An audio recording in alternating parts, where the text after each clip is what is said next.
This is called a conversation. You have a way of making the room smaller, of soaking up the light and leaving the rest in shadow. I ask you to stop. Point to one door and tell you suspects are having their heads bashed in with hammers beyond it. It's a heavy door that leaves no room for compromise.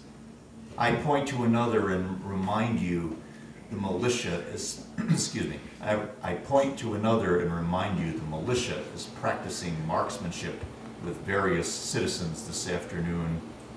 I don't need you playing your little tricks just now. You suck in a careful breath, finger your silver bracelets, and throw back your hair so the sun catches the redness.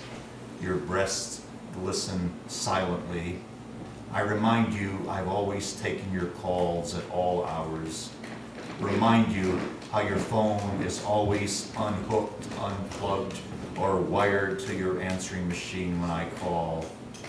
I ask about the long-distant night rates. You smile nervously, finger your bracelets, and say, I don't understand.